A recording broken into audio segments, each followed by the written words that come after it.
한때 삼성의 유럽 시장 광고가 화제가 된 적이 있었습니다. 런던 한복판에서 젊은 여성이 밤늦게 혼자 달리는 장면이었죠. 유럽 시청자들은 격렬하게 반발했습니다. 비현실적이다. 런던에서 밤에 혼자 뛰다니 말도 안 된다는 댓글들이 쏟아졌어요. 그런데 그 광고 아래 하나의 댓글이 눈길을 끌었습니다. 한국이라면 가능할 텐데라는 짧은 한 줄이었죠. 대부분 사람들이 그 댓글을 무시했습니다. 하지만 CNN의 베테랑 치안 전문 기자 엘리사는 달랐어요. 15년간 범죄 통계만 믿고 살아온 그녀에게 그 한 줄은 도전장처럼 느껴졌습니다. 과연 지구상에 그런 도시가 존재할까요? 대체 무슨 사연인지 지금 바로 시작하겠습니다. 그 전에 잠깐 1초만 투자해서 구독, 좋아요 버튼을 꾹 눌러주시면 영상 제작에 큰 힘이 됩니다. 지금 바로 시작하겠습니다. 저는 애틀랜타 CNN 본사 17층 회의실에서 모니터를 바라보고 있었습니다. 차가운 형광등 아래 펼쳐진 숫자들. 런던 하이드파크 새벽 2시 성폭행 7건. 뉴욕 센트럴파크 올해 상반기 강도 23건. 베를린 티어가르텐 야간 절도 월 평균 15건. 숫자는 정직합니다. 밤의 공원은 위험하다고 말하거든요. 제시카가 태블릿을 제 앞으로 밀어왔습니다. 화면에서는 삼성 광고가 재생되고 있었죠. 런던 시내 새벽 2시. 젊은 여성이 스마트워치를 차고 유유히 조깅을 합니다. 저는 피식 웃을 수밖에 없었어요. 이건 그냥 광고잖아. 현실이랑은 다른 세상이고. 그런데 편집장 마이클이 새 자료를 던져놨습니다. 서울시 치안 통계야. 청계천, 한강공원 자정 이후 범죄율 0.01%대. 제 손이 잠깐 멈췄습니다. 그럴 리가요. 2천만 명 사는 도시에서 마이크가 비죽 웃더군요. 그럼 직접 가봐. 만약 조작이면 까발리고 진짜면 어떻게 가능한지 알아내라고. 비행기표가 툭 떨어졌습니다. 3일 후 인천공항 직항. 그 순간 10년 전이 스쳐 지나갔어요. 뉴욕 출장 때였죠. 센트럴파크 근처에서 한 여성이 도움을 요청했는데 저는 데이터 분석에만 매달려 있었습니다. 30분 늦은 신고. 그 여성은 결국 돌아오지 못했죠. 그때부터였어요. 현장보다는 숫자가 더 믿을만하다고 생각하게 된 게. 사람의 감정이나 직감은 틀릴 수 있지만 데이터는 거짓말하지 않거든요. 소피 라르센이 동행하기로 했습니다. 덴마크 출신 다큐 감독이죠. 한국에서 6개월 살았던 경험이 있다더군요. 엘리사, 한국은 달라. 내가 생각하는 것과는 완전히. 소피의 목소리에는 묘한 확신이 있었어요. 비행기 창가에 앉아 노트북을 열었습니다. 서울 통계들이 화면을 가득 채웠죠. 야간 보행 안전도 98.7%, 대중교통 만족도 96.3%, OECD 최고 수준. 너무 완벽했습니다. 완벽할수록 의심스러웠어요.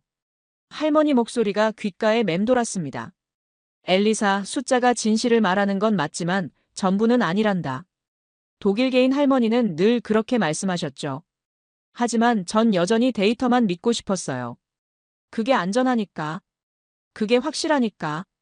구름 사이로 땅이 보이기 시작했습니다. 한국이라는 제가 한 번도 가본 적 없는 나라. 과연 무엇이 기다리고 있을까요?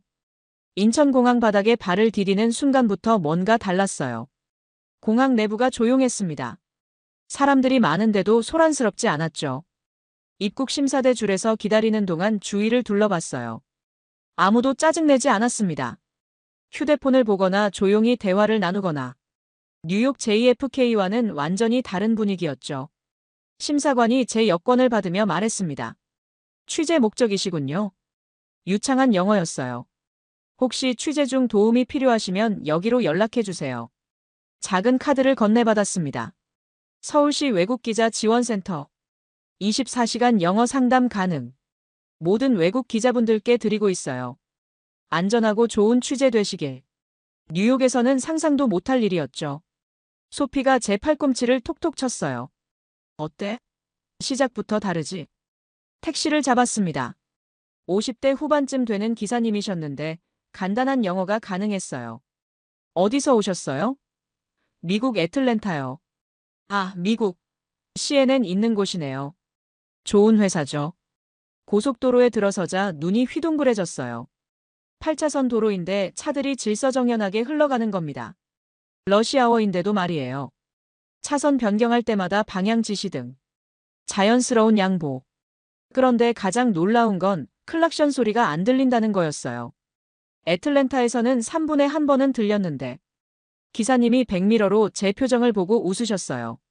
한국 사람들 운전할 때 서두르지 않아요. 안전이 우선이거든요. 한강 다리를 건널 때 서울 전경이 펼쳐졌습니다. 수천 개의 불빛들이 어둠 속에서 반짝이고 있었어요. 마치 거대한 회로판 같았죠. 계획된 도시, 설계된 질서. 소피가 창밖을 응시하며 중얼거렸어요. 이게 내가 그리워했던 서울이야. 저는 여전히 의심스러웠어요. 겉만 그럴 거야. 들여다보면 다를 텐데. 호텔 앞에 도착했습니다. 기사님이 트렁크를 열어주시며 말씀하셨어요. 좋은 기사 써주세요. 한국에 대해서 팁을 드리려 하니 손사래를 치시더군요. 됐어요. 좋은 인상 받고 가시는 게 더 중요하죠. 호텔방에서 창밖을 내다봤습니다. 서울의 밤이 펼쳐져 있었어요. 2천만 명이 사는 거대 도시가 이렇게 고요할 수가 있을까? 의심은 여전했지만 뭔가 다르다는 건 느껴졌어요. 과연 뭘까요? 밤 10시, 청계천에 도착했어요. 예상했던 것과는 완전히 달랐습니다. 사람들이 있었어요. 많이. 유모차 끌고 산책하는 젊은 부부. 이어폰 끼고 조깅하는 여자들. 벤치에 앉아 따뜻한 음료 마시는 할아버지, 할머니들. 손잡고 천천히 걷는 연인들. 제가 알던 밤 10시 공원과는 전혀 다른 세상이었죠. 뉴욕이라면 절대 볼 수 없는 광경이었어요. 더 이상한 건 길가에 놓여진 물건들이었습니다. 편의점 앞 자판기 옆에 놓인 가방. 누군가의 것 같은데 아무도 건드리지 않았어요. 벤치 위에 올려진 스마트폰. 주인이 잠깐 어디 간 모양인데 그냥 그대로 있더군요. 저는 소피에게 속삭였어요. 이 모든 게 연출 아닐까? 삼성 광고처럼 말이야. 소피가 고개를 저었어요. 아니야. 이건 진짜야. 내가 6개월 동안 매일 봤던 풍경이거든. 소피의 목소리에는 확신이 있었어요. 바로 그때였어요. 한 젊은 엄마가 유모차를 벤치 옆에 세워두고 몇 걸음 떨어진 곳에서 전화를 받기 시작했어요. 제 심장이 쿵했습니다. 뉴욕에서라면 절대 있을 수 없는 상황이거든요. 위험해요, 정말. 그런데 놀라운 일이 벌어졌어요. 지나가던 사람들이 자연스럽게, 말없이 유모차 쪽을 시야에 두기 시작한 거예요. 청소하시던 환경미화원 아저씨, 산책 중인 중년 부부, 조깅하던 대학생. 아무도 유모차에 가까이 가지도 않았어요. 그냥 각자 하던 일을 하면서 시선의 한 구석에 두고 있었죠. 부탁받은 것도 아닌데. 말을 건넨 것도 아닌데. 5분쯤 지났을까요? 엄마가 전화를 끊고 돌아왔어요. 그러자 사람들이 다시 각자의 길을 갔습니다. 아무 일도 없었다는 듯이. 그 순간 가슴이 탁 막히는 느낌이었어요. 뭐라고 말해야 할지 목구멍까지 올라온 말들이 그냥 멈춰버렸죠. 런던에서 논란됐던 그 새벽 2시 조깅 광고. 여기서는 그냥 일상일 수도 있겠구나. 외국에서 오신 기자분들이시죠? 뒤에서 누군가 말을 걸었어요. 40대 초반쯤 되는 남자였어요. 깔끔한 정장 차림. 유강현이라고 합니다. 종로경찰서에서 일하고 있어요. 소피가 깜짝 놀라며 물었어요. 어떻게 저희가 기자인 걸 아셨어요? 유강현이 부드럽게 웃었어요. CNN 마크가 붙여진 카메라 든 외국인이 이 시간에 청계천에서 뭔가 관찰하고 계시더라고요. 혹시 도움이 필요하시면 언제든 연락 주세요. 저는 경계심이 들었어요. 감시당하고 있는 건가요? 유강현이 천천히 고개를 저었어요. 여기서는 CCTV보다 정이 먼저 움직여요. 잠시 멈춤이 있었죠. 도시는 시스템만으로 만들어지는 게 아니거든요. 사람들의 마음이 함께 움직여야 해요. 그 단어가 머릿속에서 맴돌았어요. 데이터로는 측정할 수 없는 무언가. 다음 날 점심, 인사동 작은 찻집. 소피가 갑자기 얼굴을 찡그렸어요. 엘리사, 배가 너무 아파. 얼굴이 하얗게 변하더니 식은땀이 흘렀어요. 바로 119에 전화했습니다. 상담원이 영어로 응답했어요. 또박또박 유창하게. 응급 상황이군요. 정확한 위치 말씀해 주세요. 인사동 찻집인데 정확한 주소를 모르겠어요. 그때 찻집 사장님이 다가와 전화를 받아주셨어요. 여기 인사동길 38번지 2층 다양이에요. 골목 어귀 노란 간판 보이고요. 3분 내 도착할게요. 정말 3분 만에 구급차가 왔어요. 그런데 문제가 있었죠. 지금 시각 오후 1시. 서울 한복판 러시아워였거든요. 구급차가 사이렌을 울렸어요. 그 다음 순간 믿을 수 없는 광경이 펼쳐졌습니다. 앞서가던 차들이 순식간에 좌우로 비켜서기 시작했어요. 8차선 도로 한가운데로 길이 열렸습니다. 마치 바다가 갈라지듯이. 저는 구급차 창문에 얼굴을 바짝 대고 바깥을 봤어요. 모든 차량이 일제히 양옆으로 밀려나고 있었어요. 구급차만을 위한 전용 차선이 실시간으로 만들어지고 있었죠. 구급대원이 말했어요. 한국에서는 응급차량 지나갈 때 모든 차가 길을 내줘요. 당연한 거죠. 당연하다고 하셨어요. 이게 당연하다고. 15분 거리를 7분 만에 도착했어요. 응급실에서 소피는 빠른 검사를 받았죠. 급성 장염. 수액 맞고 금세 나아졌어요. 그런데 계산할 때 또 놀랐어요. 47,000원. 미국 돈으로 35달러 정도. 간호사가 설명해 줬어요. 응급처치는 외국인도 건강보험 혜택 받으실 수 있어요. 걱정 안 하셔도 돼요. 소피가 회복되고 나서 저는 생각에 잠겼어요. 단순히 의료 시스템의 문제가 아니었어요. 도로 위 모든 운전자가 응급 차량을 위해 자발적으로 길을 내주는 모습. 그건 법규나 규칙 때문만은 아니었죠. 유강현의 말이 다시 떠올랐어요. 도시는 시스템만으로 만들어지는 게 아니에요. 이건 그냥 질서가 아니었어요. 마음들이 움직이는 도시였죠. 응급실을 나오며 소피에게 말했어요. 뭔가 다른 게 있어. 숫자로는 설명 안 되는. 소피가 미소를 지었어요. 그게 바로 한국이야. 정이라는 거. 하지만 전 여전히 확신하지 못했어요. 며칠의 경험으로 한 도시 전체를 판단할 순 없으니까. 진짜 시험은 이제부터였어요. 다음 날 오후 인사동 골목 깊숙한 곳. 소피가 추천한 일인 헤어샵을 찾아갔어요. 한세빈이라는 분이 혼자 운영하는 작은 가게였죠. 문을 열고 들어서니 40대 중반 여성이 환하게 웃으며 맞아주셨어요. 그런데 제가 영어로 말을 거니까 표정이 급변했어요. 헤어컷 플리즈. 한세빈이 손을 저으며 뒤로 물러섰어요. 아, 죄송해요. 영어 못해요. 저는 천천히 다시 말해봤어요. 저스트 심펄 HAIRCUT. 하지만 한세빈은 계속 고개를 저었어요. 정말 미안해요. 영어를 잘 못해서. 그 순간 제 안에서 뭔가 끓어올랐어요. 뜨거운 게 가슴팍에서 치밀어 올랐죠. 외국인이라고 거부하는 건가? 역시 겉만 번지르르한 거 아닐까? 짜증이 났어요. 정말로. 파인. I understand. 차갑게 말하고 밖으로 나왔어요. 소피가 당황하며 따라왔죠. 엘리사, 뭔가 오해가. 하지만 전 이미 화가 머리끝까지 났었어요. 맞지? 결국 이런 거야. 겉으로만 친절한 척하지만 막상 외국인 앞에서는 거부하는 거라고. 호텔로 돌아가는 발걸음이 무거웠어요. 지금까지 본 것들이 정말 진실일까? 아니면 그냥 관광객용 쇼일까?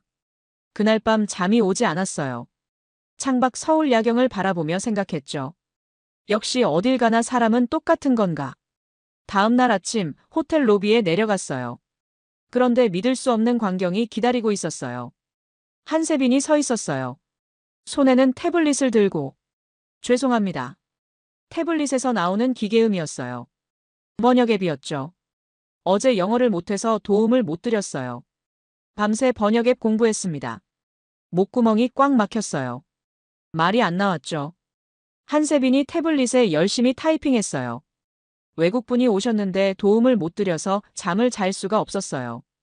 다시 와주실 수 있을까요? 그 순간 제 눈이 뜨거워졌어요. 밤새 번역 앱을 공부했다고요. 외국인 손님 한 명 때문에. 소피가 제 팔을 살짝 잡았어요. 저는 한세빈의 눈을 똑바로 봤어요. 진심이 그대로 담겨 있었어요. 미안해요. 제가 먼저 고개를 숙였어요. 제가 오해했어요. 한세빈이 손을 저었어요. 아니에요. 제가 준비가 부족했어요. 그 오후 다시 헤어샵을 찾았어요. 한세빈은 번역 앱과 손짓, 그림까지 동원해가며 최선을 다했어요. 이 길이 어때요? 번역 앱 목소리였지만 마음은 전해졌어요. 머리 자르는 내내 조심스럽게 물어봤죠. 괜찮아요? 더 짧게 할까요? 마지막에 거울을 보여주며 환하게 웃었어요. 예뻐요. 이번엔 한국말이었어요. 계산할 때 한세빈이 태블릿에 적었어요. 한국 첫 인상이 안 좋으셨을 텐데 좋은 기억으로 바뀌었으면 좋겠어요. 그제야 깨달았어요. 어제의 거부는 차별이 아니었어요. 자신의 부족함에 대한 미안함이었던 거죠. 헤어샵 문을 나서며 가슴이 먹먹했어요. 한국어로 정이라는 게 이런 건가? 말이 통하지 않아도 마음을 전하려는 간절함. 사흘째 되는 날 저녁. 편의점에 물 사러 갔다가 큰일 날 뻔했어요. 계산대에서 지갑이 없다는 걸 깨달았거든요. 호텔에 두고 온 거였죠. 당황해서 물건을 다시 내려놓으려는데 뒤에 계시던 할아버지가 조용히 앞으로 나서셨어요. 함께 계산할게요. 점원에게 돈을 건네시더군요. 아니에요, 괜찮아요. 지갑 가져올게요. 하지만 할아버지가 손을 저으셨어요. 됐어요. 좋은 기억만 남기고 가세요. 영수증을 받아 제게 건네시며 웃으셨어요. 한국 어때요? 좋죠? 가슴이 따뜻해졌어요. 모르는 외국인을 위해 당연하다는 듯이 돈을 내주시는 분. 아무 조건도 없이. 편의점을 나와 한참을 걸었어요. 길을 잃었다는 걸 깨달았을 때 대학생 하나가 다가왔어요. 길 찾으세요? 영어로 물어보더군요. 네, 롯데호텔 가려고 해요. 저도 그쪽으로 가는 길이에요. 같이 가요. 20분 정도 걸으면서 그 학생은 서울 곳곳을 소개해줬어요. 저기가 경복궁이고 저쪽이 인사동이에요. 내일 시간 있으시면 꼭 가보세요. 호텔 앞에 거의 다 왔을 때였어요. 12살 정도 되는 아이가 우리에게 다가왔어요. 안녕하세요. 밝게 웃으며 인사하는 아이. 대학생이 소개해줬어요. 이 동네 사는 은결이에요. 영어 잘해요. 장은결이라는 그 아이가 저를 보며 말했어요. 외국에서 오셨어요? 한국 어때요? 저는 솔직하게 답했어요. 아직 잘 모르겠어요. 며칠 더 있어봐야 할 것 같고. 은결이가 고개를 끄덕였어요. 천천히 봐요. 한국은 정말 좋은 곳이에요. 사람들이 다 착하거든요. 그 말에 뭔가 꽂혔어요. 12살 아이가 자기 나라에 대해 갖고 있는 순수한 자부심. 거짓 없는 확신. 혹시 무서운 일은 없으셨어요? 한국에서? 제가 고개를 저었어요. 아니요. 모든 사람이 친절해요. 은결이가 환하게 웃었어요. 그럼 됐어요. 좋은 추억 많이 만드세요. 대학생과 은결이가 손 흔들며 사라졌어요. 저는 호텔 로비 소파에 주저앉았어요. 편의점 할아버지. 길 안내해준 대학생. 그리고 순수한 자부심을 가진 아이. 이들의 공통점이 보였어요. 외국인인 저를 도와주는 게 당연하다고 여기는 것. 그리고 그 도움에 아무 대가도 바라지 않는 것. 소피가 로비에서 저를 찾았어요. 어디 갔었어? 오늘 있었던 일들을 하나하나 이야기해줬어요. 소피가 미소 지었어요. 이제 좀 보이지? 진짜 한국이. 네, 조금씩 보이기 시작했어요. 숫자로는 절대 측정할 수 없는 무언가가. 6개월 후, 옥스퍼드 대학교 강당. 200여 명의 청중이 저를 바라보고 있었어요. 여러분, 밤 10시에 공원을 산책할 수 있나요? 강당이 웅성거렸어요. 대부분 고개를 저었죠. 스크린에 청계천 야경이 떠올랐어요. 밤늦게 산책하는 사람들. 조깅하는 여성들. 벤치에서 차를 마시는 어르신들. 이곳은 서울입니다. 2천만 명이 사는 거대 도시죠. 한 학생이 손을 들었어요. 정말 안전한 건가요? 연출된 건 아니고요. 6개월 전 제 모습을 보는 것 같았어요. 저도 똑같은 의심을 했어요. 데이터 분석가니까 당연했죠.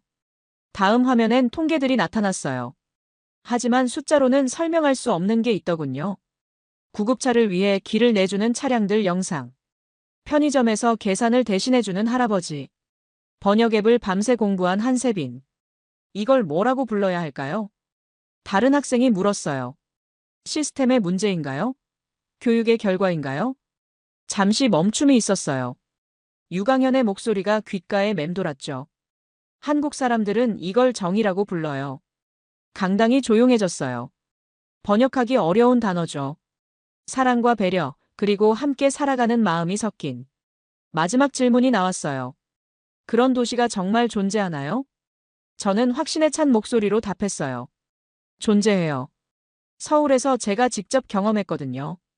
강연이 끝나고 여러 도시 관계자들이 찾아왔어요. 런던, 파리, 베를린에서 온 분들. 서울의 시스템을 우리 도시에도 도입할 수 있을까요?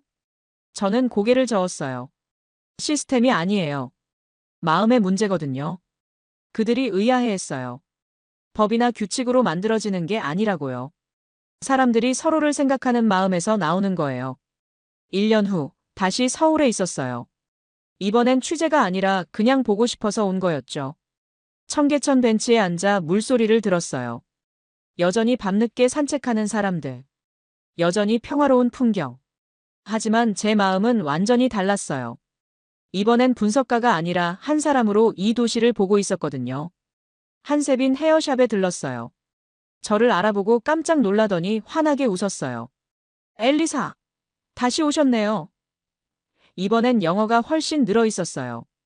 영어 공부 계속하셨어요? 외국 손님들이 많이 와요. 더 잘 도와드리고 싶어서. 머리를 자르는 동안 이런저런 얘기를 나눴어요. 서울의 변화들, 새로운 가게들, 그리고 여전히 따뜻한 사람들. 1년 전 처음 왔을 때 기억나세요? 저는 고개를 끄덕였어요. 제가 오해했었죠. 정말 미안했어요. 한세빈이 손을 저었어요. 덕분에 더 열심히 공부하게 됐어요. 고마웠어요. 헤어샵을 나와 청계천을 다시 걸었어요. 편의점에서 물을 사는데 1년 전 그 할아버지를 만났어요. 저를 알아보시고 웃으셨어요. 또 왔구나. 이번엔 지갑 안 까먹었지? 웃으며 고개를 끄덕였어요. 네, 이번엔 제가 살게요. 벤치에 앉아 서울의 밤을 바라봤어요. 수많은 얼굴들이 스쳐갔어요. 유강현, 소피, 한세빈, 구급대원들, 식당 사장님, 편의점 할아버지, 그리고 은결이. 가방에서 작은 쪽지를 꺼냈어요. 1년 전 호텔에서 발견했던 메시지. 서울은 당신을 기억합니다. 그때는 누가 남긴 건지 몰랐는데 이제는 알 것 같았어요. 서울이라는 도시 자체가 남긴 메시지였던 것 같아요. 저는 조용히 고개를 끄덕였어요. 저도 서울을 기억하고 있다고. 그리고 이제는 확실히 안다고. 진짜 안전은 CCTV나 경찰이 만드는 게 아니에요. 사람들이 서로를 생각하는 마음에서 나오는 거죠. 한국 사람들이 정이라고 부르는 그것. 숫자로는 측정할 수 없지만 분명히 존재하는 것. 이제 저는 확신해요. 세상에는 정말로 다른 도시가 있다고. 사람의 마음으로 만들어진 도시가 존재한다고. 서울처럼 말이에요.